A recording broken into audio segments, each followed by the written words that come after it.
الحمد لله نحمده ونستعينه ونستغفره ونؤمن به ونتوكل عليه ونعوذ بالله من شرور أنفسنا ومن سيئات أعمالنا من يهده الله فلا مضل له ومن يضلله فلا هادي له وأشهد أن لا إله إلا الله وحده لا شريك له وأشهد أن محمدا عبده ورسوله أما بعد فإن خير الحديث كتاب الله وخير الهدي هدي محمد صلى الله عليه وسلم وشر الأمور محدثاتها وكل محدثة بدعة وكل بدعة ضلالة وكل ضلالة في النار. اللهم صل على محمد وعلى آل محمد كما صليت على إبراهيم وعلى آل إبراهيم إنك حميد مجيد. اللهم بارك على محمد وعلى آل محمد كما باركت على إبراهيم وعلى آل إبراهيم إنك حميد مجيد. رب اشرح لي صدري ويسر لي أمري واحلل عقدة من لساني يفقهوا قولي. اللهم انفعنا بما علمتنا وعلمنا ما ينفعنا وزدنا علما. أما بعد فأعوذ بالله السميع العليم وبوجهه الكريم وسلطانه القديم من الشيطان الرجيم من همزه ونفخه ونفثه. بسم الله الرحمن الرحيم. لقد رضي الله عن المؤمنين إذ يبايعونك تحت الشجرة لقد رضي الله عن المؤمنين إذ يبايعونك تحت الشجرة فعلم ما في قلوبهم فأنزل السكينة عليهم وأثابهم فتحا قريبا. صدق اللہ العظیم. حمد و ثنا، تعریف و تسبیح، تکبیر و تحلیل، بڑائی، بزرگی، کبریائی کے سارے کلمات اللہ جل جلالہ کے لیے خاص ہیں، تو اکیلا ہی اس ساری کائنات کا بلا شرکت غیر یکتا و تنہا مالک و مختار ہے. اور درود و سلام امام الرسول خطیب الانبیاء سید ولد آدم رسول محتشم نبی معظم امام الہدیٰ رسول خدا جناب محمد الرسول اللہ صلی اللہ علیہ وآلہ وصحبہ وسلم کی ذات گرامی کے لیے مختصر کلمات حمد و صلات کے بعد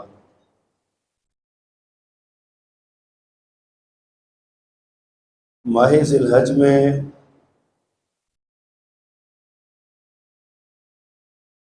عید قربان اور اسلام کے ایک بنیادی رکن حج جیسی عبادات کے ساتھ ساتھ کچھ تاریخی واقعات بھی اس سے جڑے ہوئے ہیں۔ ایسے واقعات جن کا تاریخ اسلام پر بہت گہرے اثرات ہیں، انہی میں سے ایک سن 35 ہجری میں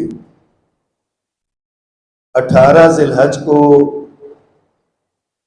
داماد رسول حضرت سیدنا عثمان غنی رضی اللہ تعالی عنہ کی شہادت کا دلدوز واقعہ ہے۔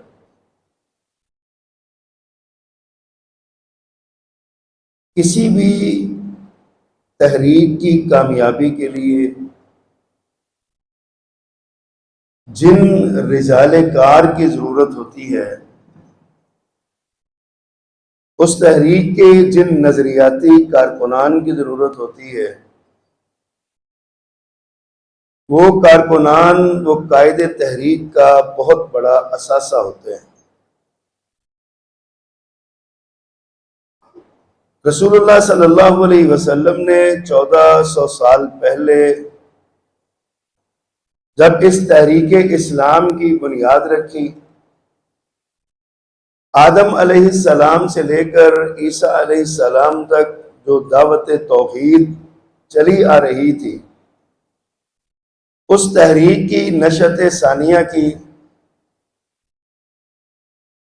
تو اس تحریک کی آبیاری میں آپ کے تمام صحابہ کرام، تمام ساتھیوں نے، شاگردوں نے بہت نمایاں خدمات سر انجام دی۔ جب مکہ فتح ہوا تو آپ 1,44,000 صحابہ کرام رضوان اللہ علیہ مجمعین کے ساتھ تھے۔ یہ آپ کی 23 سالہ محنت کا نتیجہ اور صلہ تھا۔ اور پھر اس کے علاوہ صلح حدیبیہ میں کردار ادا کرنے والے، پھر ان کے بعد غزوہ بدر میں کردار ادا کرنے والے، اور پھر ان سے بڑھ کر عشرہ مبشرہ صحابہ کرام،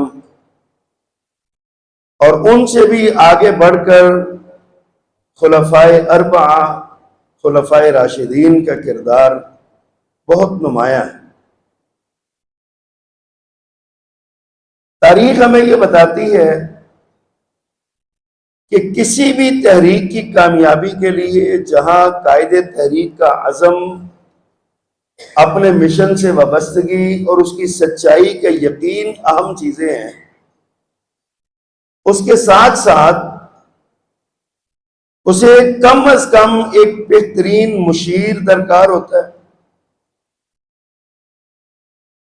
جان کی حفاظت کرنے والے ایک جانباز سپاہی کی ضرورت ہوتی ہے، مال خرچ کرنے والے ساتھی کی ضرورت ہوتی ہے، اور ایک وفادار جانثار اور بہت قریبی چیف آف سٹاف کی ضرورت ہوتی ہے۔ ان چاروں کے بغیر کوئی تحریک، قائد تحریک اپنے مشن میں کامیاب نہیں ہو سکتا۔ نبی کریم صلی اللہ علیہ وسلم نے جب اس تحریک کا آغاز کیا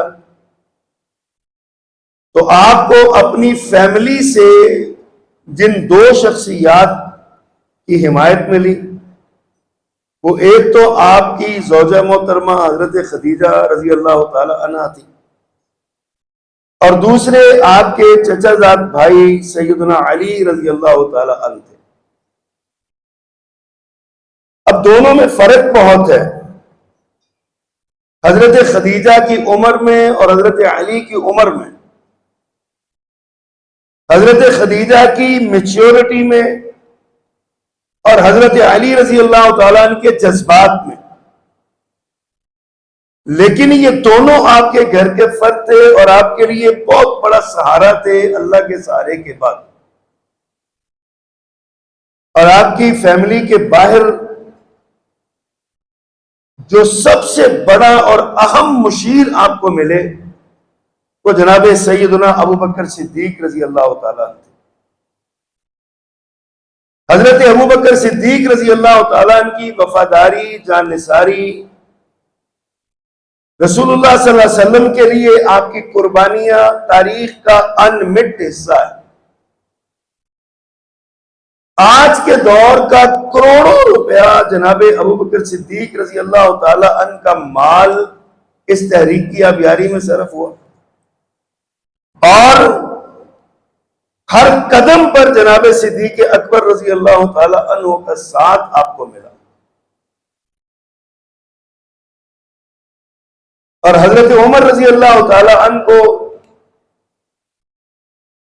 آپ کا ساتھ اللہ تعالی نے دیا بطور باڈی گارڈ کے، بطور جانباز سپاہی کے۔ حضرت عمر رضی اللہ تعالیٰ کا ڈنڈا ہر وقت کفار کے سر پہ لٹکتا رہتا تھا۔ یہی وجہ ہے کہ جناب عمر رضی اللہ تعالیٰ کے اسلام کے بعد مکہ والے ایک بار ان کی جڑیں کھوکھلی ہو گئی تھی۔ وہ جانتے تھے کہ عمر کی تلوار بہت سخت ہے، بھیجا ہم نے اس کو اس لیے تھا کہ جناب رسول اللہ صلی اللہ علیہ وسلم کو قتل کر دے، لیکن یہ خود آپ کے اخلاق اور کردار اور تعلیمات سے گھائل ہو کے ان کا مرید بن گیا۔ ان کے ساتھ ایک چوتھی شخصیت جس کا مال دین اسلام، تحریک اسلام کی آبیاری کے لیے خرچ ہوا، ان کا نام جناب عثمان رضی اللہ تعالی عنہ۔ آپ کی شخصیت ایک تاریخ ساز شخصیت ہے۔ ہم نے جناب عثمان رضی اللہ تعالیٰ عنہ کو عموماً جس طرح ہمارے یہاں رویہ ہے، رواج ہے، ہمارے علم کی کمی کا نتیجہ ہے، ہم نے آپ کو محض ایک دیندار مولوی ٹائپ، جس طرح ہم اپنے مولویوں کے بارے میں تصور کرتے ہیں کہ اس کو ایسا ہی ہونا چاہیے، ہم نے ان کی یہی شخصیت کا پہلو دیکھا ہے۔ ایک مذہبی شخصیت ہے، نبی صلی اللہ علیہ وسلم کے ساتھی تھے، آپ کے لیے اپنا مال خرچ کیا، لیکن جناب عثمان رضی اللہ تعالیٰ عنہ کی جو صفات تھیں، آپ کی جو صلاحیتیں تھیں، آپ کا کاروباری ویژن جو تھا، یعنی آپ مدینہ کے اور مکہ کے بھی متمول اور رئیس خاندان کے فرد تھے، کوئی غریب اور کمزور خاندان نہیں تھا۔ آپ نجیب الطرفین تھے، صاحب ثروت تھے، صاحب دولت تھے، اور جس طرح ہمارے یہاں بات مشہور ہے نا کہ اس پر دولت عاشق ہے، جناب عثمان پر دولت عاشق تھی۔ جس کام میں مٹی کو ہاتھ لگاتے اللہ سونا بنا دیتا تھا، اور یہ کو جناب عثمان اکیلے نہیں، آپ کا سارا خاندان ہی اعلیٰ پائے کا تاجر پیشہ یہ خاندان تھا اور لوگ تھے۔ آپ نجیب الطرفین بھی تھے، مالی طور پر انتہائی مضبوط تھے، معاشرتی طور پر ایک معزز شخصیت تھے، آپ کا ایک احترام تھا، آپ کی ایک شخصیت تھی، لوگ آپ کی شخصیت سے دبتے تھے اور احترام کی نظر سے دیکھا جاتا تھا۔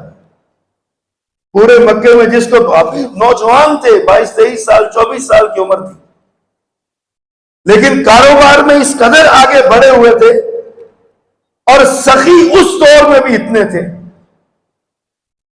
پیسہ بھی ہو، دولت بھی ہو، کاروبار چل رہا ہو، پیسہ ان کی طرح برس رہا ہو، ایسے میں نوجوان اور جوانی بھی بھرپور ہو، حسن و جمال کے پیکر ہو، اس دور میں نوجوان اپنی جوانی کی، اپنی عصمت کی حفاظت کرے، یہ بہت بڑا اللہ کا انعام ہوتا ہے۔ جناب عثمان کی سیرت کا یہ بڑا نمایاں پہلو ہے کہ نوجوانی کے عالم میں قبول اسلام سے بھی پہلے آپ نے زندگی بھر کبھی غسل خانے میں بھی سارے کپڑے اتار کے نہیں نہایا، ایسے شرم و حیا کے پیکر تھے آپ کی نظریں جھکی ہوئی، بڑی شخصیت تھے۔ اور اسلام چونکہ آپ ایک نجیب الطرفین اور نفیس الفطرت شخصیت تھے، تو یہ کیسے ہو سکتا ہے کہ نفیس طبیعت کا مالک اسلام جیسی پاکیزگی اور طہارت سے دور رہے؟ اسی لیے آپ قدیم الاسلام ہیں، ابتدائی 10-12 ساتھیوں میں اسلام قبول کرنے والے حضرت عثمان۔ اور پھر یہ نہیں کہ حضرت عثمان رضی اللہ تعالیٰ کے اسلام قبول کرنے کے بعد آپ پر کوئی مشکل نہیں آئی۔ آپ کے چچا نے آپ کو، یہ جو پتہ ہے نا تنکوں کی صف ہوتی ہے، اس صف کو گیلا کر کے اس میں لپیٹ کے اس کو آگ لگائی اور اس کا دھونی اس کی دی۔ جناب عثمان کی آنکھوں میں اور گلے میں یہ دھواں جاتا تھا، اور چچا مارتا تھا، تشدد کرتا تھا، مطالبہ تھا اسلام چھوڑو، محمد الرسول اللہ صلی اللہ علیہ وسلم کا ساتھ چھوڑو۔ لیکن جس کی فطرتی اسلام ہو وہ کیسے چھوڑ سکتا ہے؟ ظلم برداشت کیا، تشدد برداشت کیا، خاندان کا بائیکاٹ برداشت کیا، لیکن نہ اسلام کو چھوڑا نہ رسول اللہ صلی اللہ علیہ وسلم کو چھوڑا۔ یہ آپ کی وفاداری کی ایک بہت بڑی صفت تھی، اور یہ صفت وفاداری بہت کمال صفت ہے، اسلام کو مطلوب صفت ہے۔ سب سے پہلی وفاداری اللہ کے ساتھ، پھر اللہ کے رسول کے ساتھ، پھر اللہ کی کتاب کے ساتھ، پھر اللہ کے دین کے ساتھ، اور پھر عام لوگوں کے ساتھ۔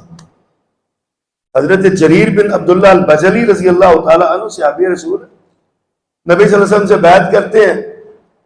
اللہ کے نبی کس بات پر کیا وعدہ کروں آپ سے، کیا بیعت کروں؟ فرمایا النصح لکل مسلم، ہر مسلمان سے خیر خواہی کرنی ہے، ہر مسلمان کے ساتھ خیر خواہی کا معاملہ کرنا۔ حضرت عبد الجریر نے یہ مان لیا۔ پھر ایک دن ہوا کہ آپ نے اپنے ملازم کو بھیجا کہ جو منڈی لگی ہوئی ہے وہاں سے کوئی اونٹ خرید کے لاؤ۔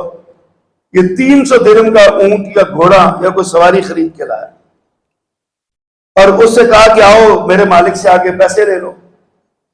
حضرت جریر کے پاس وہ آیا، وہ دیکھا وہ گھوڑا ان کے پاس بڑا شاندار تھا۔ کہنے لگے کتنے کا بیچا ہے؟ کہا 300 درہم کا۔ کہا مرضی سے بیچا؟ کہا بالکل آزاد مرضی سے بیچا۔ کہا یا تو تمہیں کوئی مجبوری لائق ہے، تم اس لیے یہ اتنا سستا بیچ رہے ہو، یا پھر تمہیں شدھ بدھی نہیں ہے کاروبار کی، تمہیں پتہ ہی نہیں تمہارا یہ جانور کتنا قیمتی ہے، اس کی قیمت بڑھاؤ اس کی۔ وہ ہنس کے کہتا ہے چلو جی 400 دے دو۔ فرمایا ارے بے وقوف، تمہیں پتہ نہیں اس کی قیمت زیادہ ہے، اس کی قیمت زیادہ کرو۔ اس نے کہا 500 دے دیں۔ فرمایا تمہیں بالکل ہی کاروبار کا پتہ ہی نہیں ہے، تمہیں پتہ ہی نہیں کر اللہ کے بندے یہ بہت قیمتی جانور ہے۔ 800 درہم جناب عبد الجریر نے 800 درہم دے کے وہ گھوڑا خریدا۔ وہ چھلانگے مارتا ہوا خوشی کے ساتھ چلا گیا۔ اس نے کہا یار ایسے گاہک تو روز ملنے چاہیے۔ غلام کہنے لگا آقا بڑی عجیب بات ہے، اس نے جو 300 روپیہ اپنی مرضی سے 300 درہم مانگا تھا، آپ نے بیکار اتنے پیسے دے دیے۔ تو حضرت جریر فرماتے ہیں میں نے بیکار یا ایویں ہی نہیں دے دیے، میں نے وفا کی ہے رسول اللہ صلی اللہ علیہ وسلم سے، جو آپ سے وعدہ کیا تھا اس وعدے کی وفا ہے۔ میں نے وعدہ کیا تھا ہر مسلمان سے خیر خواہی کروں گا، اس کا نقصان ہو رہا تھا، میں کیسے وفا نہ کرتا اللہ کے نبی صلی اللہ علیہ وسلم سے؟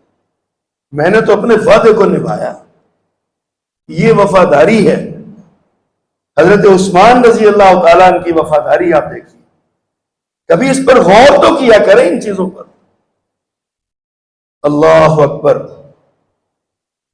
اب جناب عثمان رضی اللہ تعالی عنہ جہاں اتنی ساری صفات کے قبل از اسلام سخی بھی تھے، دولت مند بھی تھے، حسن و جمال کے پیکر بھی تھے، نجیب الطرفین بھی تھے، معاشرتی طور پہ معزز بھی تھے، مالی طور پہ متمول اور مضبوط بھی تھے، ان ساری چیزوں کے بعد آپ کی زندگی کے آخری ایام جو گزرے ہیں وہ انتہائی مظلومانہ گزرے ہیں۔ وہ جس کی خلافت کے آپ کے 2 حصے ہیں، آپ کی خلافت کے 12 سالہ خلافت میں 6 سال امن و سکون سے گزارے اور 6 سال آگے فتنوں کا شکار رہے، لیکن ان 6 سالوں میں، پہلے 6 سالوں میں آپ نے حضرت عمر رضی اللہ تعالیٰ عنہ سے ملا ہوا 22.5 لاکھ کا رقبہ دگنا کر دیا، 44.5 لاکھ مربع میل تک پہنچایا اسلام کا جھنڈا۔ 6 سالوں میں قرآن کی حفاظت کا انتظام کیا، محافظ قرآن، جامع القرآن جناب عثمان رضی اللہ تعالیٰ۔ اور یہ جو معروف اور مشہور حدیث رسول ہم بیان کرتے، پڑھتے اور سنتے ہیں نا، خیرکم من تعلم القرآن وعلمہ، یہ حضرت عثمان ہی کی روایت کرتا ہے رضی اللہ تعالیٰ۔ اللہ کے نبی صلی اللہ علیہ وسلم نے حضرت عثمان سے یہ بات کہی، حضرت عثمان نے آگے امت کو بتایا، خیرکم من تعلم القرآن وعلمہ، بہترین شخص وہ ہے جو قرآن سیکھتا اور قرآن سکھاتا۔ یہ حضرت عثمان رضی اللہ تعالیٰ عنہ۔ آپ کی بہت سی صفات ہیں، جیسے میں نے آپ سے کہا آپ نجیب الطرفین تھے، قدیم الاسلام تھے، اور اسلام کے بعد آپ اور آپ کی زوجہ محترمہ رسول اللہ صلی اللہ علیہ وسلم کی بڑی بیٹی حضرت رقیہ، آپ کے ساتھ مل کے انہوں نے ہجرت کی حبشہ کی طرف۔ ذو ہجرتین ہے، 2 ہجرتیں کی ہیں، ایک حبشہ کی طرف۔ نبی صلی اللہ علیہ وسلم مہاجرین کے اس قافلے کو چھوڑنے کے لیے آئے تو آپ نے حضرت رقیہ اور حضرت عثمان کو دیکھا اور آپ کی آنکھیں بھر آئیں، فرمایا حضرت لوط کے بعد یہ پہلا جوڑا ہے جو اللہ کے راستے میں ہجرت کرنے والا ہے۔ اس دوران میاں بیوی نے ہجرت ہی نہیں کی، کسی میاں بیوی نے، جوڑے نے، حضرت عثمان وہ جوڑا ہے۔ ذو ہجرتین، پھر وہاں سے ایک بار حبشہ ہجرت کی، دوسری بار آپ نے مدینہ کی طرف ہجرت فرمائی۔ ذو ہجرتین آپ کو کہا جاتا ہے۔ آپ کی ایک صفت ہے ذوالنورین ہے، آپ ذوالنورین کا بڑا جامع معنی کیا ہے علماء لغت نے، علماء تفسیر نے، علماء حدیث نے، علماء سیرت نے۔ ذوالنورین کا معنی، ایک عموماً اس کا معنی کرتے ہیں کہ نبی کریم صلی اللہ علیہ وسلم کی 2 نور نظر لخت جگر آپ کے نکاح میں آئیں، پہلے رقیہ آئیں پھر ام کلثوم آئیں رضی اللہ تعالیٰ عنہما۔ حضرت رقیہ کی وفات کے بعد حضرت عثمان کو اللہ کے نبی نے فرمایا مجھے اللہ نے حکم دیا دوسری بیٹی کا نکاح تم سے کر دو۔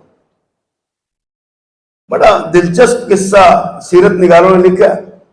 حضرت رقیہ کی وفات ہو گئی تو بدر میں، جب آپ بدر میں گئے نا، تو اس وقت حضرت رقیہ بیمار تھی، وفات ہو گئی، آپ واپس آئے، حضرت رقیہ کو دفنا دیا گیا تھا۔ آپ گئے قبر پہ دعا مانگی، اگلے دن دوسرے دن دیکھا عثمان اداس ہے، پریشان ہے۔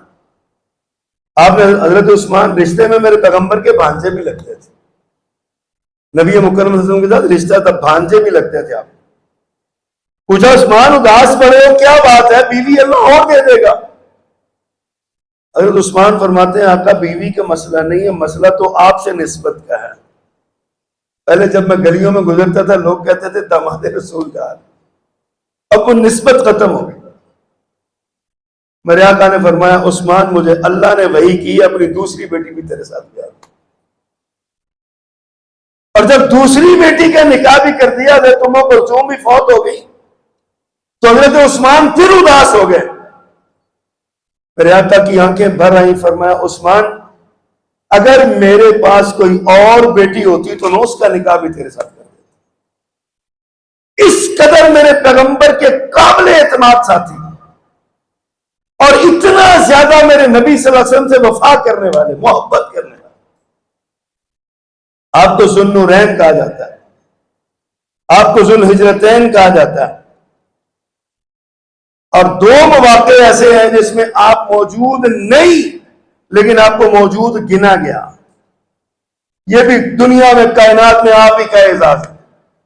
آدم علیہ السلام سے لے کر رسول اللہ صلی اللہ علیہ وسلم تک کسی شخصیت کو یہ اعزاز نہیں ملا کہ ایک نبی کی 2 بیٹیاں یکے بعد دیگرے اس کے نکاح میں آئی ہوں سوائے حضرت عثمان رضی اللہ تعالیٰ.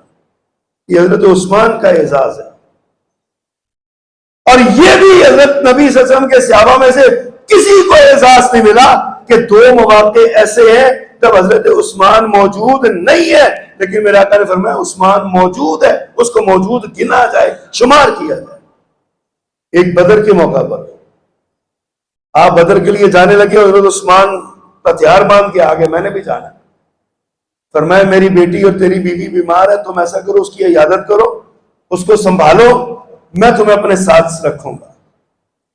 پھر آپ نے اس کی تائید ایسے فرمائی جب بدر کا مال غنیمت تقسیم کیا تو فرمایا یہ میرے عثمان کا حصہ ہے. وہ جانا چاہتا تھا لیکن اپنی مجبوری کی وجہ سے نہیں گیا.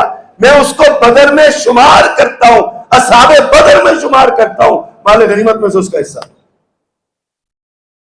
اور دوسرا موقع وہ جو میں نے آغاز میں آیت پڑھی ہے, لقد رضی اللہ عن المؤمنین اذ یبایعونک تحت الشجرہ, اس کو بیعت رضوان کہتے ہیں.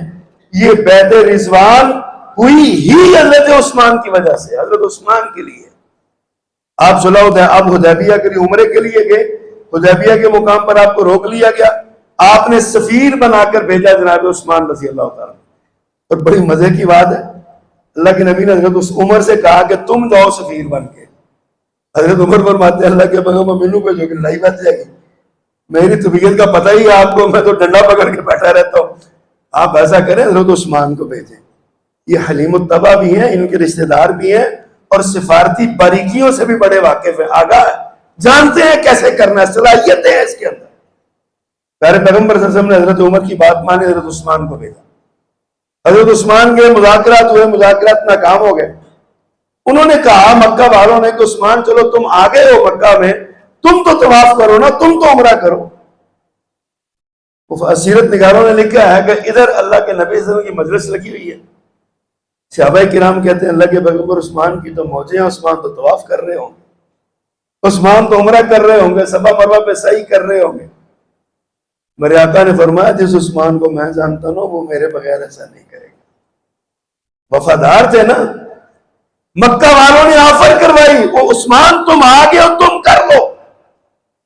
عثمان فرماتے ہیں بڑے عجیب آدمی ہو, اپنے نبی کے بغیر میں طواف کر لوں, میں کیوں طواف کروں. ان باتوں میں کچھ وقت گزر گیا تو پیچھے افواہ اڑ گئی, حضرت عثمان کو شہید کر دیا گیا. اللہ کے نبی صلی اللہ علیہ وسلم کو بڑا غصہ ہے, فرمایا عثمان اتنا کوئی چھوٹی شخصیت نہیں ہے, کوئی بے قیمت اور بے مول بندہ نہیں ہے. ہم لڑنا نہیں چاہتے, ہم عمرے کے لیے آئے ہیں, لیکن اگر عثمان شہید ہو گیا ہے تو اب یا ہم بھی شہید ہوں گے یا عثمان کا بدلہ لے کے جائیں گے. آؤ میرے ہاتھ پہ بیعت کرو. پھر سارے لوگوں نے بیعت کی. اللہ کے نبی صلی اللہ علیہ وسلم کے ہاتھ پہ حضرت عثمان کے خون کا بدلہ لینے کے لیے بیعت کی. آخر میں سب صحابہ کرام فارغ ہو گئے تو پیارے پیغمبر صلی اللہ علیہ وسلم کو خیال آیا کہ ہو سکتا ہے عثمان زندہ ہی ہو. یہاں عقیدے کی بات سمجھیے, اگر اللہ کے نبی صلی اللہ علیہ وسلم غیب کی خبریں جانتے ہوتے, لوگ کہتے ہیں جی آپ عالم الغیب ہیں, اگر آپ غیب کی خبریں جانتے ہوتے تو یہ بیعت رضوان نہ ہوتی. اللہ کے نبی کہتے تھے نہیں افواہ ہے, مجھے پتا عثمان کی سال میں, پتا آپ کو بھی نہیں چلا جب تک اللہ نے نہیں بتایا. یہ عقیدے کی بات ہے, غیب اللہ کے سوا کوئی نہیں جانتا. نبی صلی اللہ علیہ وسلم نے بیعت لی, اور نعوذ باللہ من ذالک اگر ہم یہ سوچیں نا کہ یہ بیعت ہو گئی ہے تو اللہ کے نبی کو پتا تھا پھر بھی جان بوجھ کے بیعت لی, اس سے بڑی میرے آقا کی گستاخی کیا ہو سکتی ہے. یہ بہت بڑی گستاخی ہے میرے نبی صلی اللہ علیہ وسلم. اب معاملات ہو گیا, بیعت ہو گئی, آخری سب نے کر لی. اچانک پیارے پیغمبر کو خیال آیا ہو سکتا ہے عثمان زندہ ہی ہو, اور یہ اتنی بڑی سعادت ہے عثمان محروم ہی نہ رہ جائے. آپ نے اپنے دائیں ہاتھ کو نیچے رکھا, فرمایا یہ میں محمد کا ہاتھ ہے, اور بائیں ہاتھ کو اوپر رکھا, فرمایا یہ عثمان کا ہاتھ ہے. عثمان کے خون کا بدلہ لینے کے لیے عثمان ہی کے ہاتھ کو بیعت قرار دے دیا، عثمان کی طرف سے بھی بیعت کر لی۔ بدر میں آپ موجود نہیں تھے، شمار کیے گئے، صلح حدیبیہ میں آپ موجود نہیں تھے، شمار کیے گئے۔ کائنات انسانیت میں کسی دوسرے بندے کو یہ اعزاز نہیں ملا ہو۔ اللہ اکبر، سبحان اللہ۔ پھر آپ سابقون الی الخیرات تھے، نیکی کے کاموں میں آگے بڑھ بڑھ کے۔ میرے آقا مدینہ تشریف لائے، یہ مسجد نبوی، وہ جگہ یتیم 2 بچوں کی تھی، آپ نے ان کو بلایا، فرمایا مول لگاؤ، پیسے بتاؤ کتنے ہیں۔ وہ یتیم بچے مسلمان تھے، انصاری صحابی تھے، کہتے ہیں آقا اس کی قیمت بہت زیادہ ہے تو آپ خرید نہیں پائیں گے۔ قربان جو میرے آقا نے کیا فرمایا، فرمایا میرے پاس پیسے دینے والے بندے ہیں، تم قیمت بتاؤ، میرے پاس ابو بکر بھی ہے، میرے پاس عثمان بھی ہے، پیسے دے دیں گے تمہارے، بات کرو۔ وہ بچے ایمانی جذبے سے سرشار، کہتے آقا اس زمین کے ٹکڑے کی قیمت جنت ہے، آپ جنت لے دیں، زمین آپ کی ہوئی۔ فرمایا جنت بھی لے دوں گا، تم یتیم ہو، میں یتیموں کا مال نہیں کھانے آیا، جنت بھی لے دوں گا، تمہیں اس کی قیمت بھی لے کے دوں گا۔ سودا طے ہوا، ابوبکر صدیق نے پیسے دے دیے رضی اللہ تعالیٰ، مسجد بن گئی۔ کچھ دیر بعد مسلمان زیادہ ہوئے، جگہ کم رہ گئی، جگہ کم رہ گئی۔ اب آپ ممبر پہ بیٹھے ہیں اور آپ اپیل کرتے ہیں، مسجد کی جگہ چھوٹی ہو گئی ہے، جگہ خریدنی ہے، فلاں بندے کی جگہ ہے، میں محمد صلی اللہ علیہ وسلم اسے جنت کی ضمانت دیتا ہوں جو یہ جگہ خرید کے مسجد کے لیے وقف کرے گا۔ آپ نے اعلان کیا، عثمان مجلس سے اٹھے، چپکے سے نکل گئے۔ آدھے گھنٹے بعد، کچھ دیر بعد آپ واپس آئے، مجلس ابھی لگی ہوئی ہے۔ آپ نے فرمایا، حضرت عثمان عرض کرتے ہیں آقا آپ نے ابھی جو بات کہی تھی جنت کی ضمانت کی، کیا آپ اس پر برقرار ہیں؟ فرمایا ہاں میں جنت کی ضمانت دیتا ہوں اس کو تو یہ جگہ خرید کے مسجد میں وقف کرے گا۔ حضرت عثمان فرماتے ہیں آقا گواہ ہو جائیے، میں نے جگہ خرید کے مسجد کو دے دی، جگہ کی قیمت اکیلے عثمان نے دے دی رضی اللہ تعالی عنہ۔ سبحان اللہ۔ 2-3 دن بعد پھر آپ کھڑے ہوئے، آپ نے پھر اپیل کی، لوگوں پورے مدینے میں میٹھے پانی کا ایک ہی کنواں ہے، پانی یہودی کا ہے، وہ بیچتا ہے، مسلمانوں کو زیادہ مہنگا دیتا ہے، کوئی ایسا بندہ ہے اللہ کا بندہ، میں اسے جنت کے چشموں کی ضمانت دیتا ہوں جو یہ کنواں خرید کے مسلمانوں کے لیے وقف کرے، سستا پانی بیچے، خرید لے۔ حضرت عثمان نکلے، یہودی کے پاس گئے، کہا کنواں بیچ دو، اس نے کہا میں تو نہیں بیچتا، کہا منہ سے قیمت بولو۔ اس نے قیمت کتنے 1000 درہم دینار قیمت لگائی، کہا 1 دن کا پانی آدھا کنواں بیچوں گا، 1 دن تمہارا 1 دن میرا، کوئی پرواہ نہیں ہے، میں دے دو۔ آدھے دن کا پانی کنواں خرید لیا گیا۔ آقا آپ نے ضمانت دی تھی جنت کی، فرمایا ہاں ہے، فرمایا میں نے کنواں خرید لیا ہے، 1 دن ہمارا ہے 1 دن اس کا ہے، جس دن میرا ہے اس دن کنواں مسلمانوں کا ہے، ان جگہ اتنا پانی بھر لیں اگلے دن اسے پانی لینے کی ضرورت پیش نہ آئے، خرید لیا میں نے کنواں۔ 4 دن بعد اس کا کاروبار ٹھپ ہو گیا، پیسے ملتے ہی نہیں تھے۔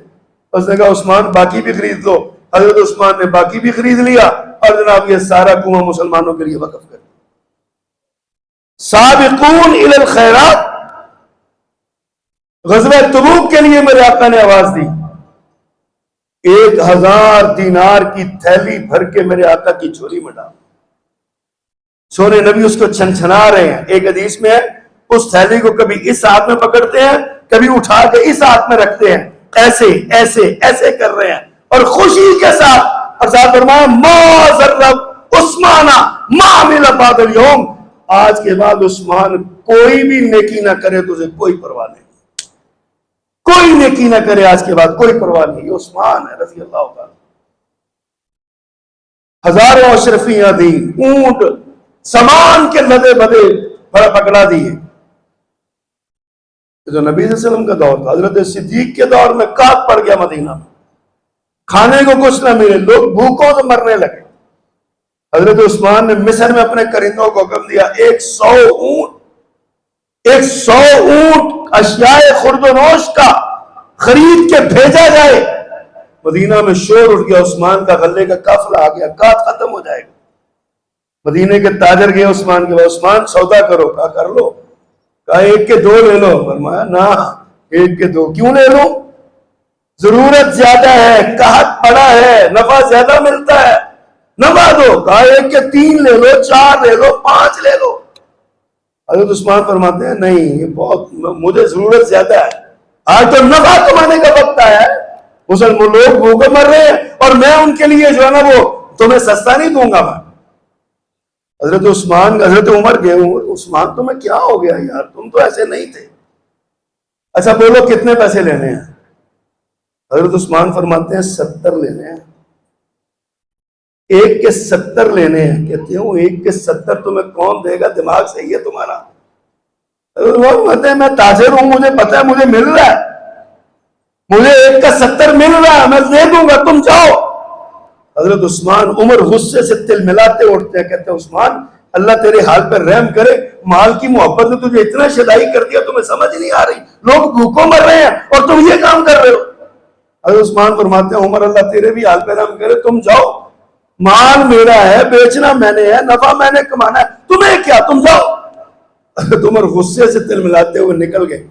اسی دوران قافلے اونٹ آ گئے، حضرت عثمان نے حکم دیا کہ کوئی 1 اونٹ بھی گودام میں نہیں جائے گا، مدینے کی گلیوں میں چوکوں چوراہوں میں کھڑا کر دو اور اپنے کرندوں سے کہا اعلان کر دو مدینے کا ایک ایک پاسی آئے اپنی ضرورت کا سامان لے جائے، 1 ٹکا بھی پیسہ میں نہیں دوں گا۔ حضرت عمر کی چیخیں نکل گئیں، فرمایا عثمان تیرا سودا کمال کا سودا تھا، ہمیں پتہ ہی نہیں تھا، تو نے رب سے سودا کیا، اللہ کی طرف دھیان ہی نہیں کیا ہمارا، 1 کا 70 تو وہی دے سکتا ہے۔ سابق الی الخیرات جناب عثمان رضی اللہ تعالی، اللہ اکبر۔ پھر یہ مال خرچ کرنا، قرآن کی حفاظت کرنا، اسلامی سلطنت کو پھیلانا، سڑکوں کا جال، سرائے، ہوٹل قائم کرنا، چوکیدارہ نظام قائم کرنا، عالم کفر کی کمر توڑ دینا، غزوہ بحر جو سمندری جنگ ہے اس کا اجازت اجرا کرنا، سمندری کارخانے بنوانا، فیکٹریاں لگانا، یہ جناب عثمان رضی اللہ تعالیٰ کے کارنامے ہیں۔ 18 ذی الحج کو حضرت عثمان شہید ہو گئے، بڑی دردناک کہانی، کس طرح الزام لگائے گئے جناب، آج بھی کئی بد نصیب ہیں جو حضرت عثمان پر الزام لگاتے ہیں۔ حضرت عثمان نے اقربا پروری کی، رشتہ داروں کو نوازا، حضرت عثمان نے فلاں کیا، حضرت عثمان نے فلاں کیا، اور جس کے خزانے اسلام کے لیے مفت میں لگے رہے اس نے اقربا پروری کر کے کیا کرنا ہے؟ اس نے اپنوں کو تمہارے خزانوں سے بیت المال سے نوازنا ہے، جس کی اپنا سرمایہ بیت المال کی کل رقم سے زیادہ تھا، جس کا 200 سے زیادہ گودام تھے مدینہ منورہ میں حضرت عثمان کے، اتنا بڑا سرمایہ دار آدمی اس پر یہ الزام لگاتا ہے، الزام لگائے کہ پیسے کھا گئے۔ اور یقین جانیے اتنا آسان ہے کسی پر الزام لگانا، جس پر جی چاہتا ہے لگا دو، الزام لگانے والا بات کر کے پیچھے ہٹ جاتا ہے اور سننے والے مان لیتے ہیں ٹھیک ہے جی، کچھ نہ کچھ تو وہی ہوگا نا، کچھ نہ کچھ تو ہوگا ہی نا۔ کیا کہیں گے حضرت عثمان کے بارے میں رضی اللہ تعالیٰ عنہ؟ پھر حالات نے پلٹا کھایا اور بڑی تیزی کے ساتھ سارے معاملات ہوئے۔ حضرت عثمان کی شہادت کا دن آیا، اسے 40 دن ہو گئے جناب عثمان رضی اللہ تعالیٰ عنہ کو بھوکے اور پیاسے۔ ایک دن اپنے گھر کی بالکونی میں آئے اور آ کے باغیوں کو مخاطب کر کے کہتے ہیں یہ مسجد نبی وہی نہیں جس کو خریدنے کے لیے میں نے پیسے دیے تھے، تم نے مجھی پر نماز پڑھنا بند کر دی ہے، یہ بیر روما وہی نہیں جس کو میں نے خرید کے مسلمانوں کے لیے وقف کیا، تم نے اسی کا پانی مجھ پر بند کر دیا، میرا جرم تو بتاؤ، میں زانی ہوں، میں قاتل ہوں، میں مرتد ہو گیا ہوں، کیا میں نے کیا، کیا میرا جرم ہے؟ کسی کے پاس کوئی جواب نہیں تھا، کسی کے پاس کوئی اس سوال کا جواب نہیں تھا۔ حضرت عثمان پیچھے ہٹے، کسی نے پوچھا عثمان بھوک لگتی ہے، پیاس لگتی ہے، کیا کرتے ہو؟ کہا جب بھوک لگتی ہے تو روزے کا تصور کر لیتا ہوں کہ روزہ رکھا ہوا، اور پیاس لگتی ہے تو قرآن پڑھنے لگ جاتا ہوں، قرآن پڑھ پڑھ کے اپنی پیاس بجھاتا ہوں، پیاس مٹاتا ہوں۔ آج جب شہادت کا دن آیا، اللہ کے نبی صلی اللہ علیہ وسلم صبح خواب میں ملے، روزے کی نیت کی، خواب میں ملے، دیکھتے ہیں حضرت عثمان اپنی بیوی کو بتاتے ہیں کہ اللہ کے نبی آئے تھے اور مجھے کہتے ہیں دائیں طرف ابو بکر تھے، بائیں طرف عمر تھے، کہتے ہیں عثمان روزہ لمبا ہو گیا ہے، افطر عندنا، آج شام کو روزہ ہمارے ساتھ کھولنا، آج مجھے لگتا ہے میری شہادت کا دن آ گیا۔ عموماً تہ بند اور لاچا باندھا کرتے تھے، اس دن شلوار منگوائی، شرم و حیا کا وہ پیکر، کہا جب مجھ پر حملہ ہوگا میں گروں کہیں ایسا نہ ہو کہ میرا سطر کھل جائے، آج میں شلوار پہنوں گا، شلوار پہنی، اور اسی دن جناب عثمان رضی اللہ تعالیٰ نے شہید کر دیے گئے۔ امت مسلمہ کا یہ عظیم ترین انسان، لیکن اتنا ہی مظلوم انسان، 18 ذی الحج 35 ہجری میں داعی اجل کو لبیک کہہ گئے، شہادت کی خلعت پہن۔ آج ہمیں اپنے اکابر کا پتہ ہی نہیں ہے، اپنے اسلاف کا پتہ ہی نہیں۔ ایک بدبخت اور ظالم اٹھتا ہے، حضرت عثمان پر اعتراض کرتا ہے اور ہم اس کے پیچھے لگ جاتے ہیں۔ کچھ لوگ اٹھتے ہیں وہ حضرت عثمان کی محبت کا نام لے کے حضرت علی پر اعتراض کرنا شروع کر دیتے ہیں۔ کچھ بدبخت اٹھتے ہیں حضرت علی کا نام لے کے دیگر صحابہ پر اعتراض شروع کر دیتے ہیں۔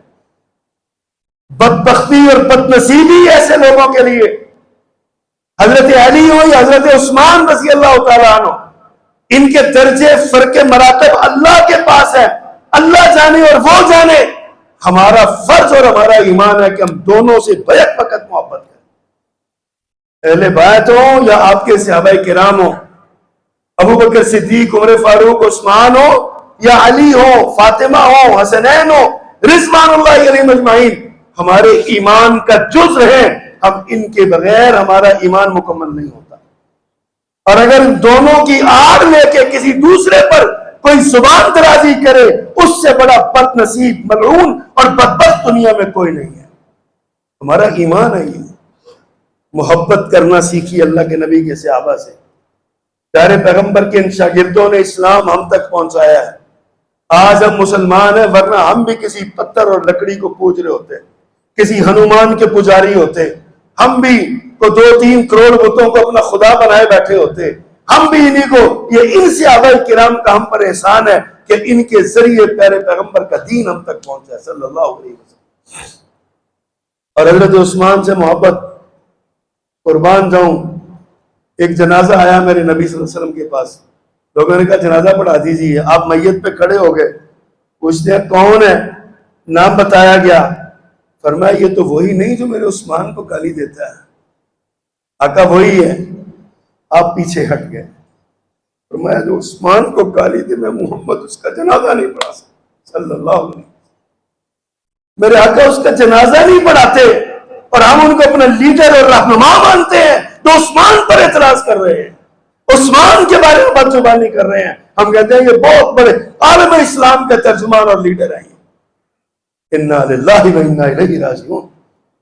حضرت عثمان سے محبت کیجئے اسی طرح جس طرح حضرت حسنین سے کرتے ہیں، جس طرح حضرت علی سے کرتے ہیں رضی اللہ عنہم اجمعین، جس طرح ان کی محبت ایمان کی علامت ہے، اسی طرح حضرت عثمان کی محبت بھی ایمان کی علامت ہے۔ اللہ ہمیں عمل کرنے کی توفیق عطا فرمائے۔ سبحان ربک رب العزت عما یصفون وسلام علی المرسلین والحمد للہ۔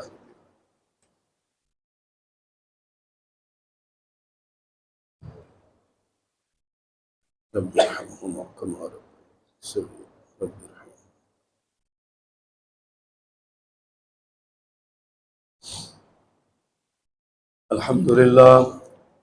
الحمد لله نحمده ونستعينه ونستغفره ونؤمن به ونتوكل عليه ونعوذ بالله من شرور أنفسنا ومن سيئات أعمالنا، من يهده الله فلا مضل له ومن يضلل فلا هادي له، أشهد أن لا إله إلا الله وحده لا شريك له وأشهد أن محمدا عبده ورسوله۔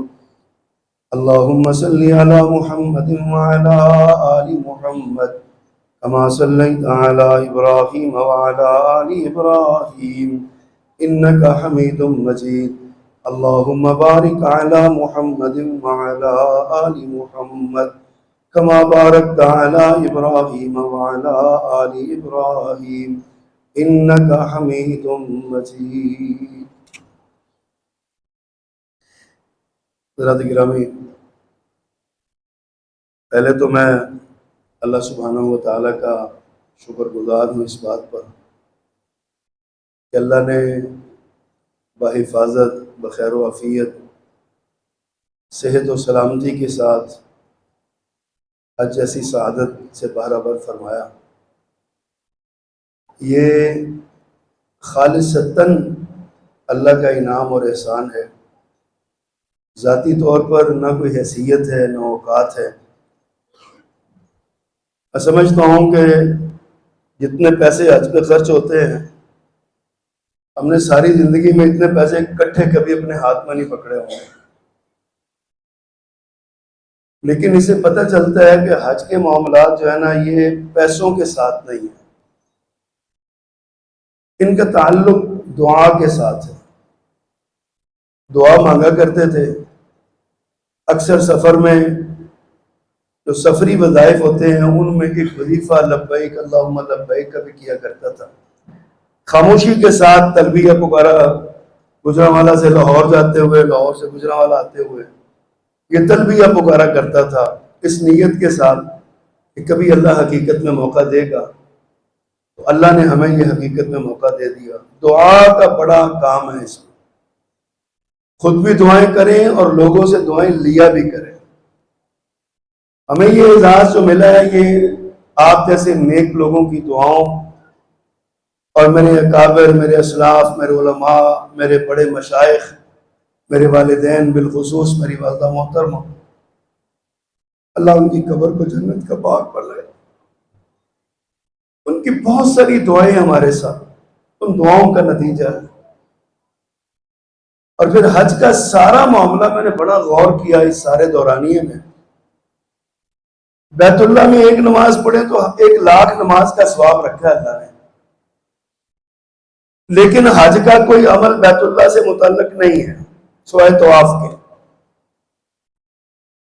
سیدھا عرفات میں چلے جاؤ، مزدلفہ میں آ جاؤ، مینا میں آ جاؤ، رمی جمرات کر لو. یہ عرفات میں جانا اور وہاں بھی جا کے نمازیں نہیں پڑھنے کا حکم دیا، نفل نہیں پڑھنے، فرض نمازیں بھی 2 ہی پڑھنی ہیں. باقی سارا وقت دعا پہ لگاؤ. مزدلفہ میں آؤ، مغرب عشاء فرض نمازیں ہیں، قصر کر کے پڑھ لو، جمع کر کے پڑھ لو. باقی سارا وقت یا سو جاؤ یا دعا میں لگاؤ. مینا میں آ جاؤ، دعا مانگو. عام روٹین میں سوچتا تھا کہ عید کا دن آتا ہے نا تو اللہ 5 کی نمازیں بجائے 6 نمازیں کر دیتا ہے. اور حج کا دن آتا ہے عرفات میں جو 4 رکعتیں ہیں وہ بھی 2 کر دیتا ہے. کیا یہ اللہ کا فلسفہ ہے. دوڑ لگائی ہے، پہنچو مینا میں، عرفات میں، مزدلفہ میں آ جاؤ، پھر مینا میں آ جاؤ، رمی جمرات کرو اور بیت اللہ میں چلے جاؤ، طواف کر کے واپس پھر مینا میں آ جاؤ. دوڑی دوڑ لگائی ہوئی ہے. اور جو سب سے بڑی بات ہے وہ دعا کرو. اس عظیم سفر کے بعد میں جس نتیجے پر پہنچا ہوں آپ سے درخواست کرنا چاہتا ہوں، دعاؤں میں زیادتی کیجیے، کثرت کیجیے، دعا زیادہ سے زیادہ کیا کریں. دعا بڑی قوت اور طاقت ہے. الدعاء سلاح المومن، الدعاء هو العبادہ، الدعاء مخ العبادہ. میرا آقا نے فرمایا دعا عبادت ہے، دعا عبادت کا مغز ہے، دعا ہی اصل عبادت ہے، دعا عبادت کی بنیاد ہے. دعا مانگو. فرمایا جو دعا نہیں نہ مانگتا اللہ اس کو ذلیل و رسوا کر دے گا. اس لیے زیادہ سے زیادہ دعائیں مانگا کریں. میں اللہ کا شکر ادا کرتے ہوئے بطور مثال اپنے آپ کو سامنے آپ کے رکھتا ہوں کہ صرف دعاؤں کا نتیجہ ہے، یقین دانی اور کچھ نہیں ہے، صرف دعاؤں کا نتیجہ ہے. 1 پیسہ خرچ نہیں ہوا ہمارا، 1 پیسہ. اللہ نے سبب لگا دیا. اللہ نے کہا تھا ہمارے پاس نہیں ہے، ہم جانا چاہتے ہیں، ہمیں لے جا. اللہ نے کہا لے جاتا ہوں، اور اللہ لے گیا. اس لیے اللہ سے دعا مانگا کریں اور دعا کی کثرت کیا کریں. میں نے آپ سب کے لیے وہاں دعائیں مانگی ہیں، یقیناً آپ نے بھی میرے لیے دعا مانگی ہے، پہلے بھی مانگتے ہیں. میں آپ سے یہ درخواست کرنا چاہتا ہوں کہ آئندہ اور زیادہ میرے لیے دعا مانگا کریں، اور زیادہ دعاؤں کا مجھے اپنا مرکز بنائیں۔ اللہ سبحانہ و تعالی ہم سب کو اللہ اس کا بہترین اجر دے۔ جس نے اللہ نے جس کو بلایا اللہ اس کا حج قبول فرمائے، اور جو نہیں جا سکے اللہ سب کو لے جائے اور بار بار لے جائے، گئے ہوں کو بھی لے جائے، نہ گئے ہوں کو بھی لے جائے، اللہ اپنے گھر کی بار بار زیارت کروائے۔ دوسری بات، امت کے لیے دعا کریں۔ آج عالمی دہشت گرد اسرائیل نے ایک بار پھر ایک اسلامی ملک کی ایران پر حملہ کیا۔ ہمارے ان سے اختلاف ہوں گے، اپنی جگہ پہ ہوں گے، لیکن بہرحال یہ ایک عالمی دہشت گردی ہے، امریکہ کی سرپرستی ہے، ایک ایک کر کے مار رہے ہیں۔ امت ختم ہو چکی ہے، وطن خدا بن چکا ہے، ہر بندے کو اپنا وطن پیارا ہے اور ہر بندہ اپنے وطن کی حفاظت کے لیے لگا ہوا ہے۔ امت کا وہ تصور ختم ہو چکا ہے۔ کل فلسطین کا سکوت ہو رہا تھا، آج ایران پر حملے ہو رہے ہیں، اور اس سے پہلے لیبیا ختم کر دیا گیا، شام میں جو معاملات کیے، اور بدقسمتی یہ کس کو دوش دیں؟ اب ایران مظلوم ہے اس وقت، لیکن اس سے پہلے شام کے حالات خراب کیے، لیبیا کے حالات خراب کیے، یمن میں حوثیوں کو سپورٹ کیا۔ یہ سارا ایران اپنی پراکسیاں لڑ رہا تھا ہر جگہ۔ پاکستان میں ایرانیوں کے کتنے معاملات ہیں، لیکن اس کے باوجود آج ایران مظلوم ہے، ہم ایران کے ساتھ ہیں، ہم ایران کی حمایت کرتے ہیں، ایران کے لیے دعا کرتے ہیں۔ آپ سے بھی درخواست ہے کہ ایران کے لیے، پوری امت مسلمہ کے لیے دعا کریں۔ اللہ سبحانہ و تعالیٰ امت مسلمہ کو اتحاد و اتفاق کی دولت دے۔ یہ جو امت کا اتحاد ہے نا، اصل میں یہ حکمرانوں کا اتحاد کی ضرورت ہے۔ حکمرانوں کو متحد ہونا چاہیے، عوام تو پہلے ہی متحد ہے۔ ہم کیا کر سکتے ہیں یہاں بیٹھ کے؟ کچھ بھی نہیں کر سکتے سوائے دعا کے۔ حکمرانوں کو متحد ہونا چاہیے، اللہ سے دعا کیا کریں اللہ تعالیٰ ہمارے حکمرانوں کو متحد کرے۔ سبحان ربک رب العزت عما یصفون وسلام علی المرسلین والحمد للہ۔